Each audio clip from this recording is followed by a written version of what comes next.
Courtallam சீரிஸோட continuation தாங்க இது.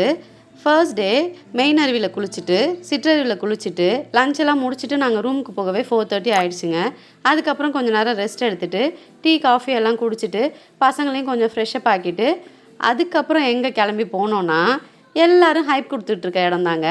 ரொம்ப ஃபேமஸான பார்டர் பரோட்டா கடைக்கு தாங்க போனோம். உள்ளே கால் வைக்கவே இடம் இல்லை, அவ்வளோ ரஷ்ஷு. கொஞ்ச நேரம் வெயிட் பண்ணோம். அவங்களே சீட் அரேஞ்ச் பண்ணி தரேன் அப்படின்னு சொன்னாங்க. ஆனால் ஆப்போசிட்லேயும் ஒரு பார்டர் பரோட்டா கடைன்னு இருக்குங்க. யாரும் ஏமாந்துடக்கூடாது. பழைய கடையாக இருக்கும், அது புது கடையாக இருக்கும். நம்ம பழைய கடைக்கு தான் தேடி போனோம். கரெக்டாக அந்த கடைக்கு போயிட்டோம். சரி, சும்மா நிற்கிற நேரம் கிச்சனை போய் ஒரு ரவுண்ட் அடிப்போமேன்னு போனேன். அப்போ தான் பரோட்டா சூடாக போட்டுக்கிட்டு இருந்தாங்க. சரி, இதுக்கு தானே இவ்வளோ ஹைப் கொடுக்குறாங்க, கண்டிப்பாக இதை இன்றைக்கி டேஸ்ட் பண்ணியே ஆகணும் அப்படின்னு எல்லோரும் இலையை போட்டு உக்காந்துட்டோங்க.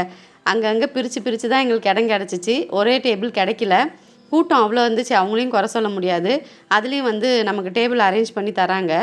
இங்கே என்ன ஸ்பெஷல்னால் காடை, நாட்டுக்கோழி கிரேவி, அப்புறம் பரோட்டா. ஈவினிங் டைமில் எக்ஸ்ட்ரா இடியாப்பம் இருந்துச்சுங்க. வேறு எதுவும் பெருசாக அங்கே இல்லை. மதியம் பிரியாணி இருக்கும்னு நினைக்கிறேன்.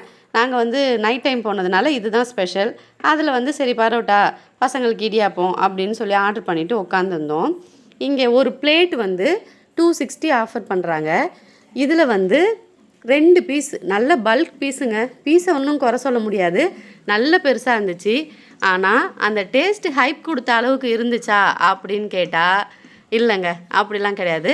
பரோட்டா 10 out of 10 சொல்லலாம். ஏன்னா நம்ம வாயில் வைக்கும்போதே நமக்கு தோசை மாதிரியே இருக்குங்க. அவ்வளோ சாஃப்டாக அதை நம்ம பரோட்டாவை இழுத்து கடிக்கணும் அப்படிலாம் இல்லை.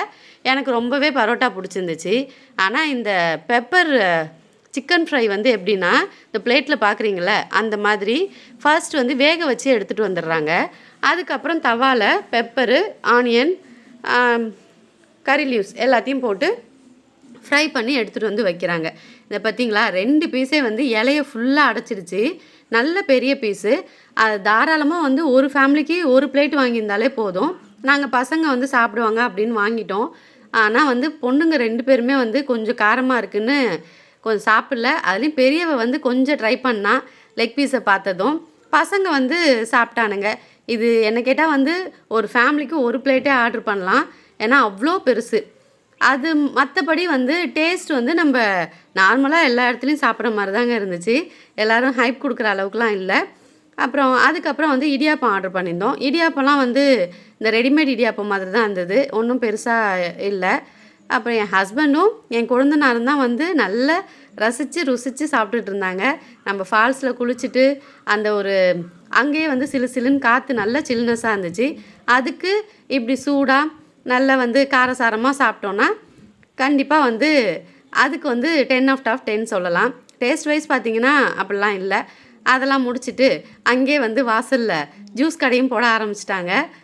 நாங்கள் 2 ஆப்ஷன் தான். அதில் லைம் சோடா, அப்புறம் மின்ட்டும் லைம் சோடாவும் தான் ட்ரை பண்ணோம். அதெல்லாம் குடிச்சிட்டு அங்கேருந்து கிளம்பி அடுத்தடுத்து எங்கே போகணும் என்ன அப்படிங்கிறத பற்றி அடுத்தடுத்த வீடியோ வரப்போகுது. கண்டிப்பாக வீடியோவை ஸ்கிப் பண்ணாமல் பாருங்கள். எங்களோட எக்ஸ்பீரியன்ஸை நான் உங்களுக்கு கூடயும் ஷேர் பண்ணிக்கிறேன். கண்டிப்பாக உங்களுக்கு பிடிக்கும்னு நான் நம்புகிறேன். வீடியோவை ஸ்கிப் பண்ணாமல் ஃபுல்லாக பாருங்கள். பிடிச்சிருந்தா லைக் பண்ணுங்கள், ஷேர் பண்ணுங்கள், கமெண்ட் பண்ணுங்கள். முக்கியமாக சேனலை சப்ஸ்கிரைப் பண்ணிவிடுங்க. அடுத்தடுத்து எங்கே போகணுன்னு கண்டிப்பாக ஃபுல் வீடியோவாக பாருங்கள். அடுத்தடுத்து ஒன்று ஒன்றா சொல்கிறேன் எங்கெங்கே போகணுன்னு. அது வரைக்கும் வெயிட் பண்ணுங்கள். பாய்.